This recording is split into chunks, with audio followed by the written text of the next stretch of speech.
Good morning. Good to be with you this morning. I don't know who ordered the weather change, but quit it. I was enjoying that warm weather. Nonetheless, we'll take it. It's not that big a deal, is it?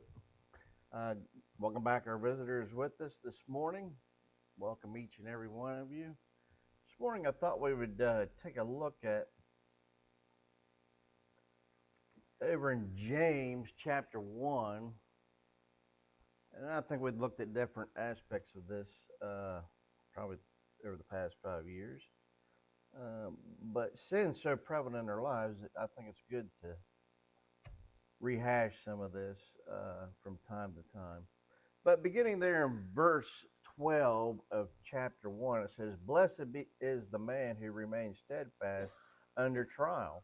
For when he has stood the test, he will receive the crown of life, which God has promised to those who love him. Let no one say when he is tempted, I am being tempted by God. For God cannot be tempted with evil, and he himself tempts no one. And these are probably the key words, but each person is tempted when he is lured and enticed by his own desire. Then desire, when it is conceived, gives birth to sin, and sin, when it is fully grown, brings forth sin. So we're going to look at this aspect there at that latter part. When the sin gives birth, there's a birth of sin, and then it evolves. If you will, we often see it starts out maybe as a little sin, and then it keeps going and keeps going and keeps going. Now, granted, the Bible doesn't say that there's little sins and that there's big sins. God says sin is sin. But nonetheless, what I'm saying by evolving is that one sin begets another sin, begets another sin, it starts a chain reaction, if you will. So James touches two vital principles about the nature of sin. In verses 12 and 14, he points out the origin of the sin, which would be our desires, and then its growth in our lives, and that's what we read there in verse 15.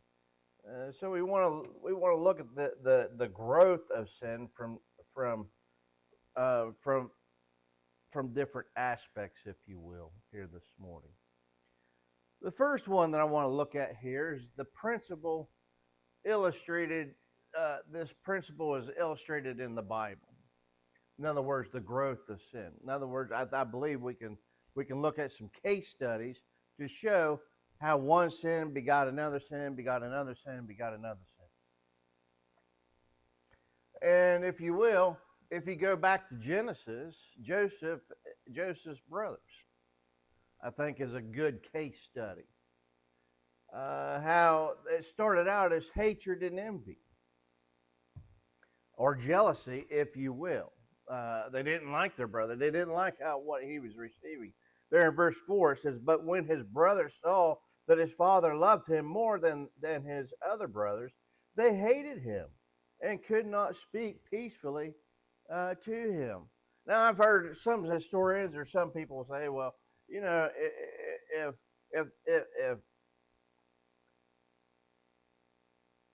he would have just loved all of his sons the way that he was supposed to, then there wouldn't never been a problem. So it was his fault. But can we jump to that? Again, nobody causes somebody to sin. We can certainly be a stumbling block, but nobody causes anybody to sin. No, it was their own envy that got them in trouble. It was their own jealousy, if you will, that got them in trouble. So it starts out here. And then in verse 18, we see that there's a conspiracy. There begins to be a conspiracy to kill him. Let's just get rid of him. He's no good. He gets everything. what, why do we keep him around? In verse 11 it says, and his brothers were jealous of him, but his father kept this saying in mind. And in verse 18 it says that they saw him from afar, and before he came near to them, they conspired against him to kill him. So one sin, jealousy or envy, if you will, begat another sin, conspiracy to kill. Luckily, they didn't have it in them to commit that murder. So they came up with something else, and that was to cast him into a pit. Still to bring harm to him, if you will. In other words, they couldn't kill him right then and there, but the idea was, well, if we throw him into a pit, he'll eventually die. He won't have any water, won't have any food. They say the body dies, it becomes fatal after 3 days without any type of water. So within 3 days, he would have been dead down in there. But luckily, one of his brothers had a little bit of compassion on him. So what do? They conspired to sell him. Let's okay. If we don't want to kill him, if we don't want to murder him, or in other words, blunt force trauma or whatever. So then they cast him into a pit to let him suffer a cruel death, a slow, agonizing death. And then they didn't have the nerve to carry through with that. So then they sell him into slavery. They take him to the market. He says, then the Midianite traders passed by, and they drew Joseph up and lifted him up out of the pit and sold him to the Ishmaelites for 20 shekels of silver, and they took Joseph to Egypt. So we might be thinking, well, it's all over by now. They got rid of Joseph. They sent how many times? Are we counting here? I don't know, four probably. And then they weren't honest with their father, were they? They were deceitful with their father. What they tell their father? It says there in verse 31, it said, then they took Joseph's robe and slaughtered a goat and dripped the robe in the blood. And they sent the robe of many colors and brought it to their father and said, This we have found. Please identify whether it is your son's robe or not. See, they know whose it was, but they were playing dumb. Oh, is this Joseph's? Is this the one that you gave him? And he identified it and said, it is my son's robe. A fierce animal has devoured him. Joseph is without doubt torn to pieces. Then Jacob tore his garments and put sackcloth on his loins and mourned for his son many days. So they lied to his dad, so that his dad, I suppose, wouldn't be out there looking for him, wouldn't want to be going to the land of Egypt to get him out of slavery.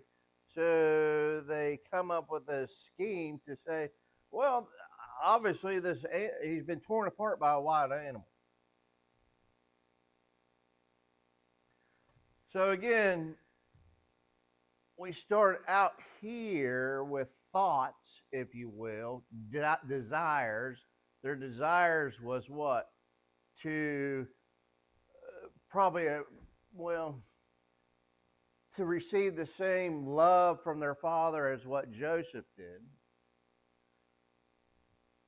But did they stop there? No. So then they conspired to kill him. They cast him into a pit to bring harm to him. Then they pull him up out of the pit and they sell him off for 20 shekels of silver. And then they lie to their father. So one sin begets another. See the evolution of sin here? If you will, it started out as one thing, which, thoughts, we all have evil thoughts, I suppose, from time to time. But thoughts are thoughts. It's not until we act upon those things. But they acted upon it. And then that one action begat another action, begat another action, begat another action. So, and we probably, maybe not to this degree, but we've probably seen a chain reaction within our own lives. Maybe I made a little lie over here, and then that lie begets another lie, begets another lie. We also can look over in 2 Samuel chapter 11 at the example of King David. I think we're all familiar with this. We find out that David's been idle, got bored. Instead of keeping himself busy and doing kingly things, he goes up on top of the roof and, sees a woman. And there in 1 Samuel chapter 11, verse 2 says, But David remained at Jerusalem. It happened late one afternoon when David arose from his couch and was walking on the roof of the king's house, that he saw from the roof a woman bathing, and the woman was very beautiful. So, obviously he did what? He looked and he lusted after her, right? So instead of being busy, instead of doing kingly things, he became idle, if you will. And then and we can look 1 Timothy 5:13. Besides that, they learned to be idlers, not doing, in other words, not being productive, going about house to house, and not only idlers, but also gossipers, busybodies. In other words, being idle begets another thing, begets another thing.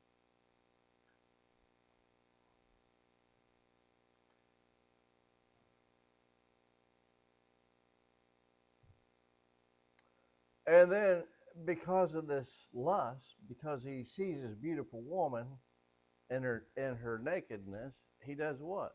He ends up committing adultery. He sleeps with her. There in verse 4 says, So David sent a messenger and took her, and she came to him, and he lay with her. Now she had been purifying herself from her uncleanness.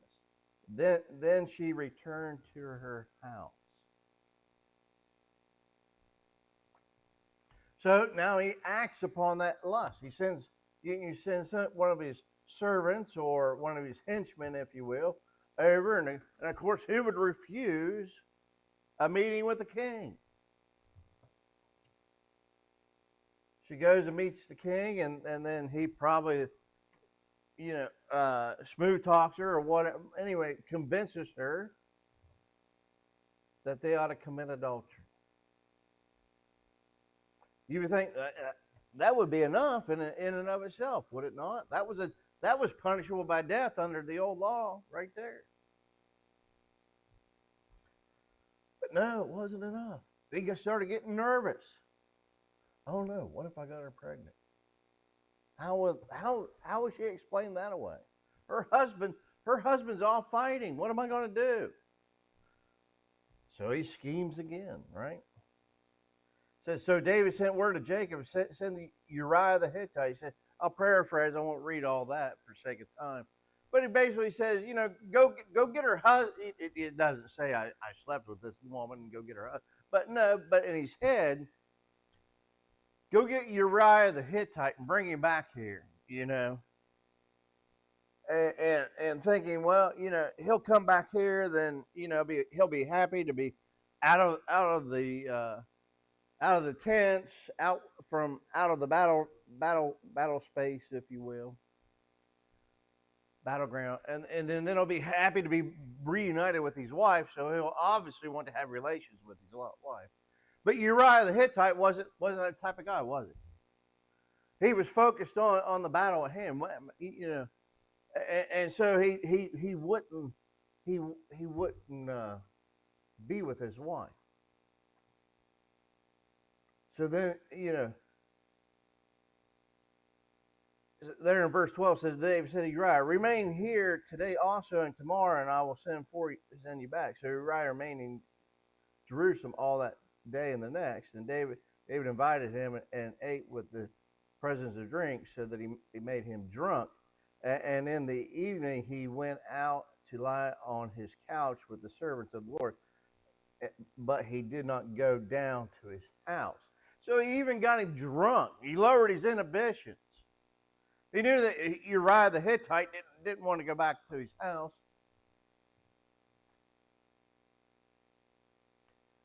So what he does, he tries to get him drunk. Lowers his inhibition, get him changed. I gotta go see your wife. But Uriah wouldn't do it, would he? So then what happens? Well, gotta kill him. He wouldn't do what I wanted, so still got this scandal going on. They're going to be asking questions. They're going to be pressing her. How did you get pregnant? You never slept with your husband. So he makes a plan. You know, when you guys go into battle, put Uriah on the front line, and oh, by the way, as you draw near, get to the enemy, draw back from Uriah. And, you know, in other words, put him in the heat of the battle, then pull back from him so that he's sure to be cut down. And that's what happened. Uriah lost his life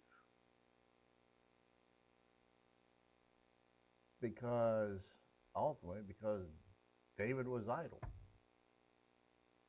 One sin begot another sin, begot another sin.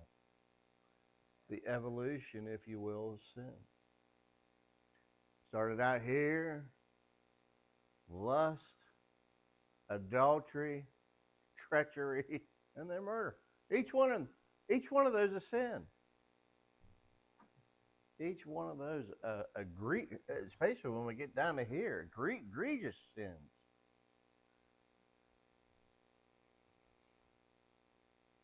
Sins that the New Testament said that will keep you from going to heaven, right? Adulterers, murderers, the likes of which will not see heaven.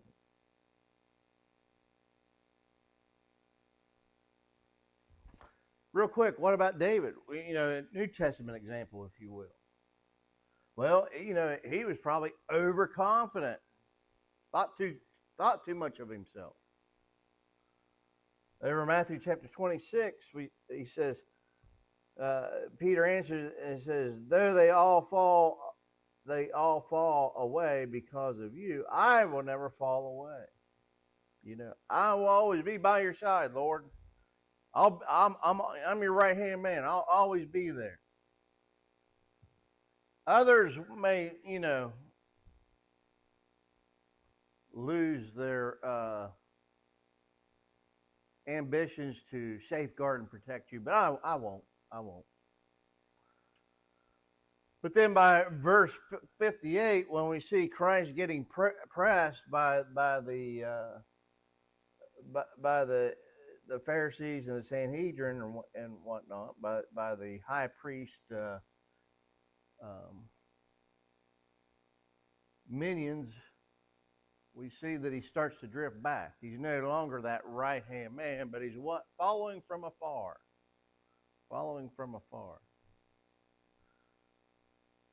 And then we see, you know, this was foretold, you know, that you're going to deny me, you know, and oh, no, that'll never happen. But then by verse 69 and 70, we find out, it says, now Peter was sitting outside in the courtyard. The servant girl came up to him and said, you also are with Jesus of the Galilean. But he said, but he denied it before them all, saying, I do not know this man. I don't know what you mean. I don't know him. Never met the guy. And not once, not twice, but 3 times he denied him, right? He even took an oath. I swear. It says there in verse 8, again, he denied it with an oath. In other words, he swore to I assume God. I swear to God, I don't know the guy.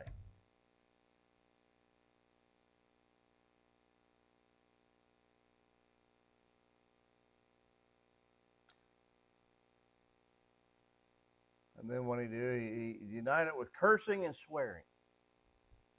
Uses profanity, elevates it even to the next level.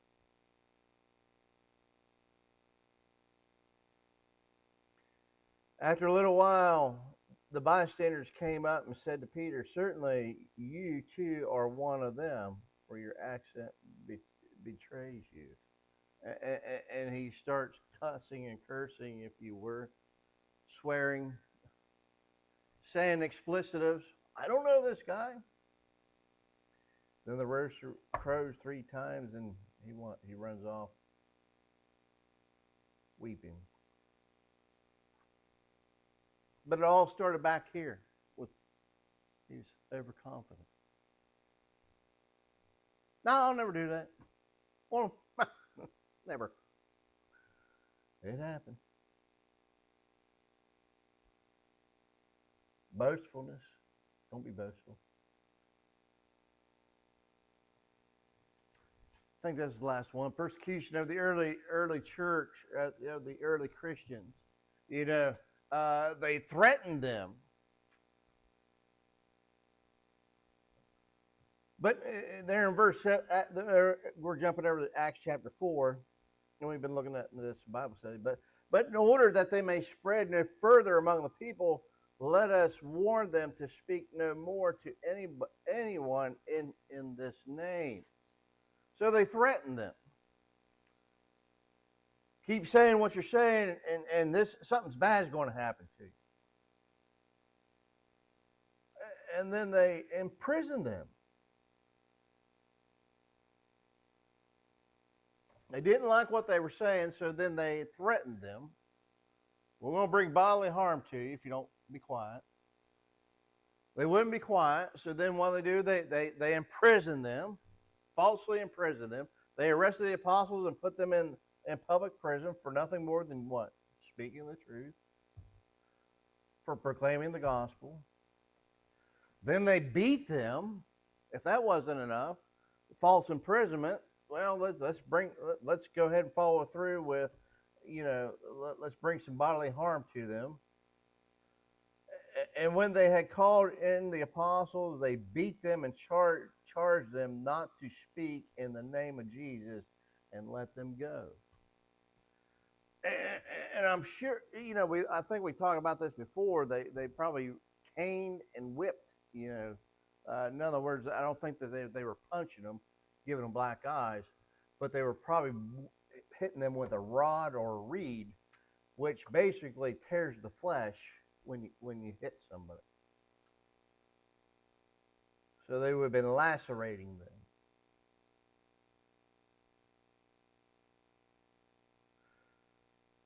And if that wasn't enough, again, this started the progression of sin, if you will. It starts out as a threat, then it's false imprisonment, then they bring bodily harm, and then ultimately, what they do, they kill one of them. They kill Stephen, the first martyr. We looked at this a couple weeks ago. The progression of sin. It always starts out, if you will, relatively small. Small in our eyes. Again, God says sin is sin. But now we have a man who because they wouldn't be quiet. Peter said, who are we to obey? Do we obey God or do we obey men?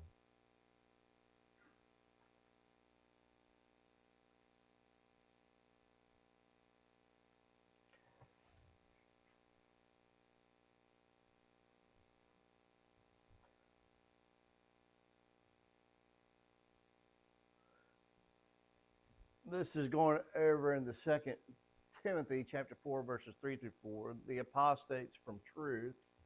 It says, for the time is coming when the people will not endure sound teaching, but have itching ears for they will accumulate for themselves teachers to suit their own passions. And they will turn away from listening to the truth and wander off into myths. So it starts out with a wrongful attitude, if you will, towards the truth. They don't like what they're hearing, probably because they're guilty, right? Or I got to give that up. So then they develop itching ears to not hear the truth. They don't want to hear what they're doing wrong. They want to hear what they're doing right.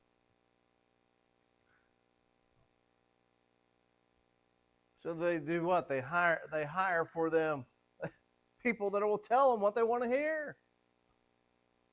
Maybe it's the gospel of prosperity. Maybe it's the faith only doctrine or whatever it was. Granted, it probably wasn't that, but that's what we have here today. Not here at East Cambridge, but out in the denominational world. So they find preachers to tell them what they want to hear. They get rid of the ones that are declaring the truth, preaching the truth. And what happens? They ultimately they turn away ears from truth, and they will not have it. And they turn to myths. They're completely gone. They're apostates. It all started out what? They had the wrong attitude. Started out they just needed an attitude but no, it wasn't good enough. We see a progression. Well, this attitude turns to, I like to hear a different type of preaching. So let's find guys that preach like that. And then before long, they're completely gone. They're all due to the evolution or the evolving of sin. One thing begets another thing. That's why it's important to keep ourselves in check, is it not? We can also illustrate this principle illustrated by people today. Those who quit the church,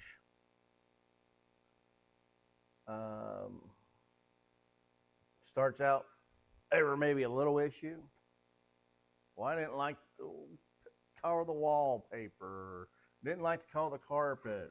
They get offended. Somebody says it, or did you see the way he was looking at me? I've heard that, and I don't know how many times. Just pettiness. It always starts out, a wrong attitude. The attitude that we talked about previously. It always starts out with but then ultimately they do what? They fall away from the church. Now that's what they say. Now who knows what their hearts? We don't know the hearts of men. It's probably other issues. It's probably really not how somebody looked at them. But nonetheless, that's what they like to say. Or modern dancing. Many of teens have gone to school dances, and the gyration, it just produces lasciviousness. And then so they start out by dancing, which is all right, rubbing up close to one another. That produces thoughts. Those thoughts lead to actions, the backseat of a car or whatever. And next thing you know, you have teen sons and daughters having babies. All because they did what? They attended there's nothing wrong with going to a dance. There's nothing wrong with going to the prom. Nothing wrong with that. Or what about immodest clothing?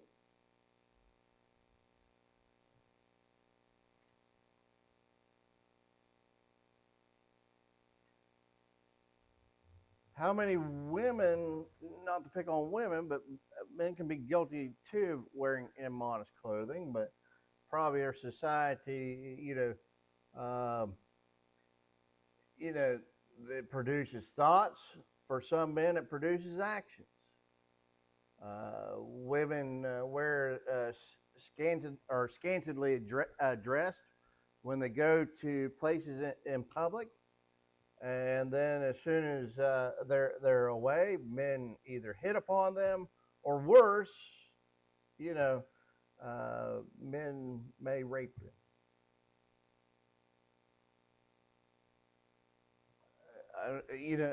in at least in the movies, anyhow, you never you never see somebody being dressed like in a full gown or whatnot getting raped. It's usually, uh, you know, in those TV shows and whatnot. Again, it betrays, uh, wearing things that causes the mind to wander or to lust after.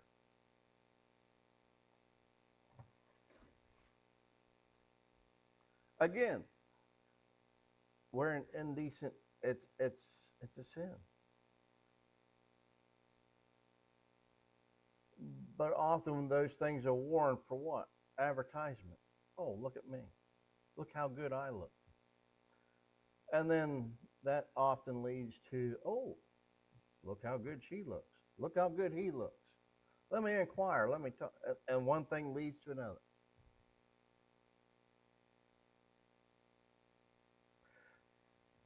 What about drinking? What about alcohol use?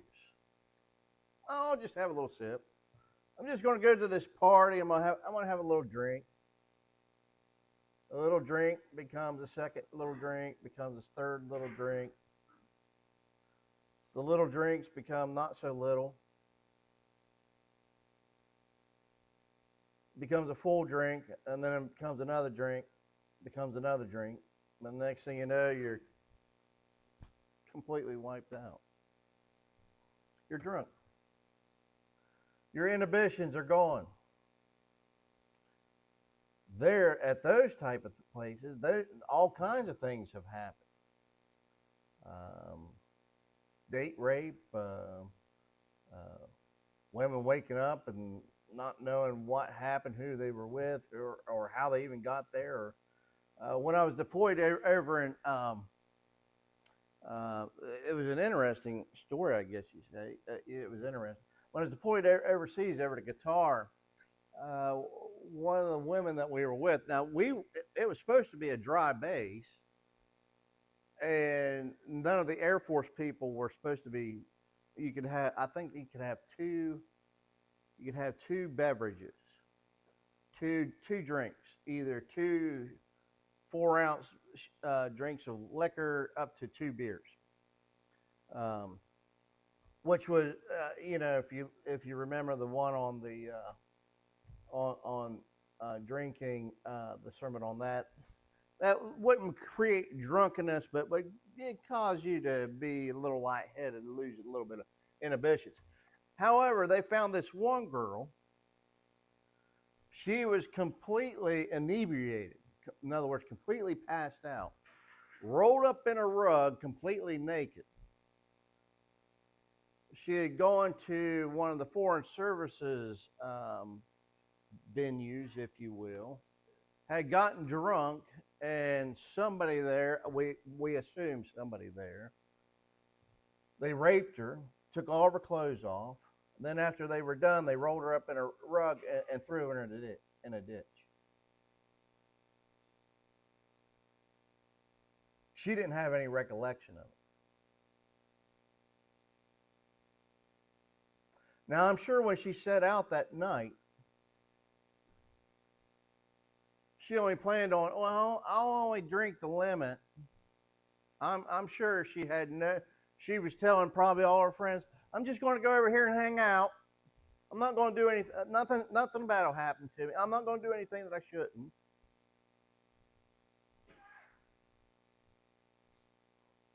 It all starts out small. In our brains, we think we're going to just do, we'll just have a little bit of sin, just a little bit, just do a little bit.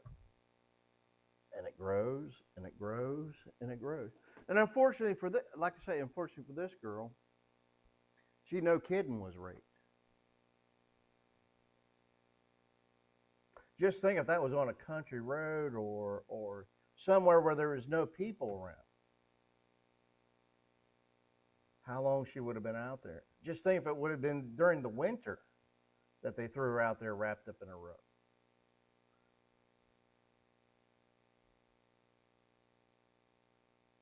And then gambling.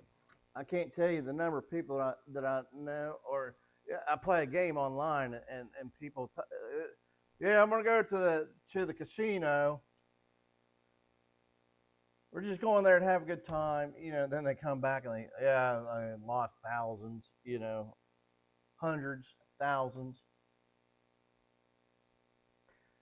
I've been to Las Vegas several times with the Air Force, and when I think just about every time we always stayed down.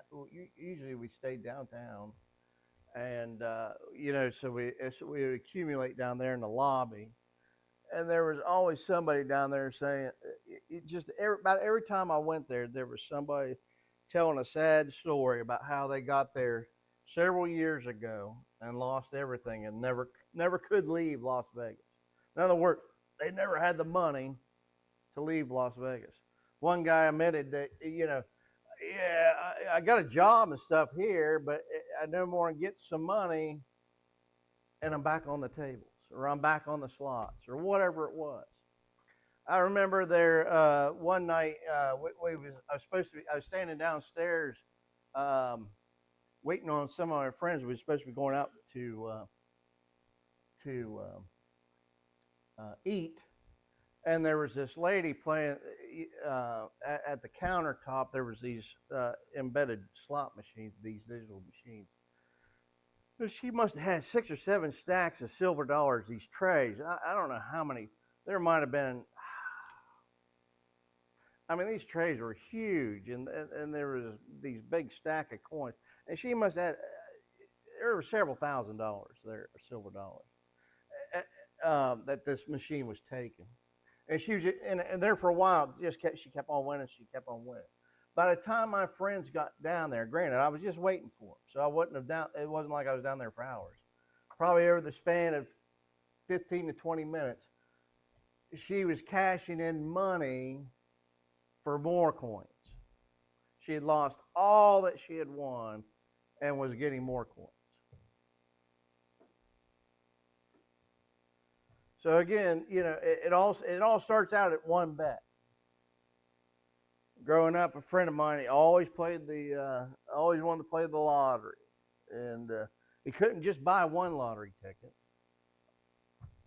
Started out one lottery ticket, then it was 5 lottery tickets, then it was 20, and who knows where it stopped. I went off to the Air Force by that time. But his philosophy was, well, if you're not spending it, you can't win. Whatever. The only person who wins in gambling is the person who's sponsoring the gambling themselves. What they call the house. That's the only person who comes away with money. Not to mention that it's simple in and of itself. And then, last but not least, in today's churches, church apostasy. We kind of talked about that. We talked about it mainly from ancient times, but from that example. But a lot of churches become what? Bad churches, because they get itching ears. They don't like what the preacher's telling them. Oh, did you hear what he had to say? Oh, I don't like the sound of that. I don't like being told what I'm doing wrong. Whatever.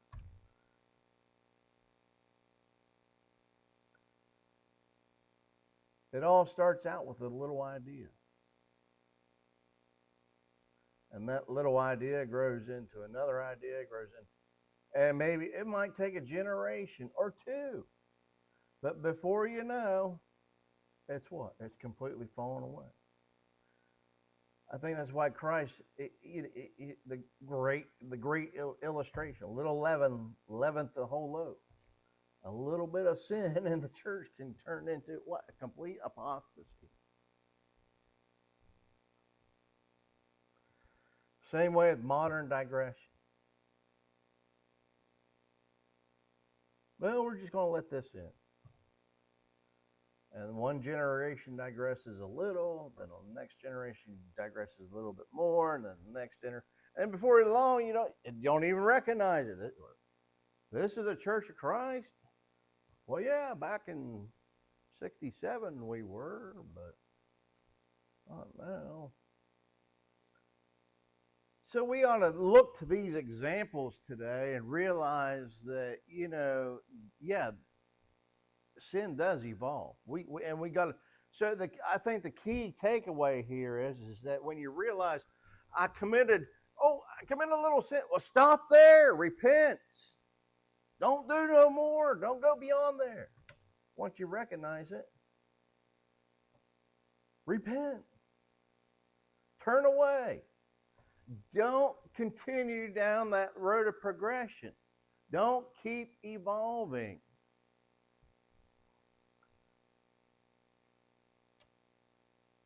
How do you overcome the appeal of dancing? Don't go to it. Don't participate. How do I keep from being immodest? Wear appropriate clothing.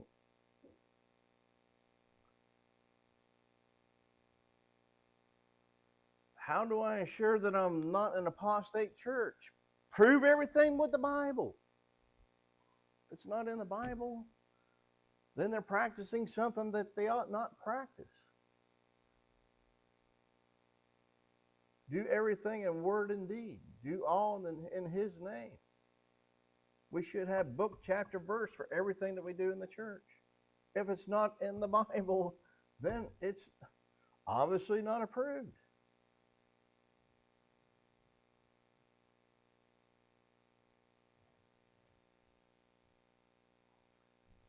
So in conclusion, and it's not all doom and gloom, but again, the takeaway should be we need to nip sin in the bud. Don't let it fully mature. As soon as it sprouts, nip it. Just like a weed in a finely manicured garden. A good gardener does what? As soon as he sees a weed, he pulls it, right? Gets rid of it. Because one weed will beget another weed, will beget another weed. Don't ignore, don't justify, and don't cover up sin.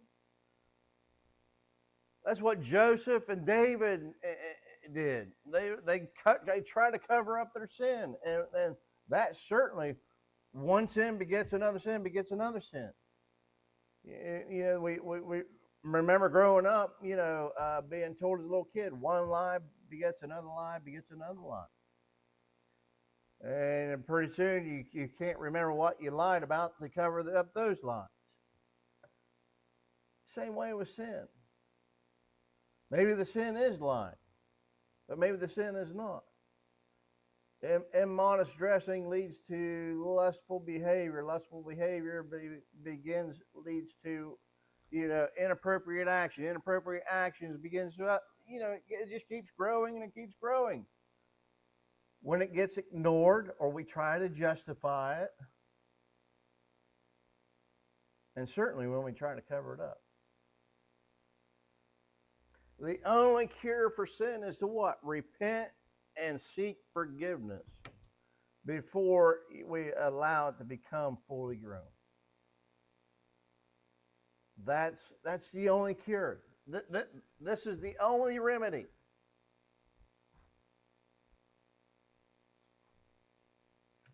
If not, you're going to fall into the trap of evolving sin. It's going to keep growing, and it's going to keep growing, and it's going to keep growing. And when it becomes fully grown, it produces what? What did James say? It produces death, spiritual death.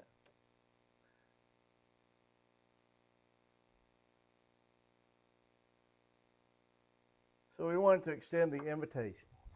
The invitation is your opportunity to get oneself right with the Lord. Perhaps you have evolving sin in your life. I don't know. Only you know. But if you do, then why not? Why not come forward and petition the church to pray on your behalf?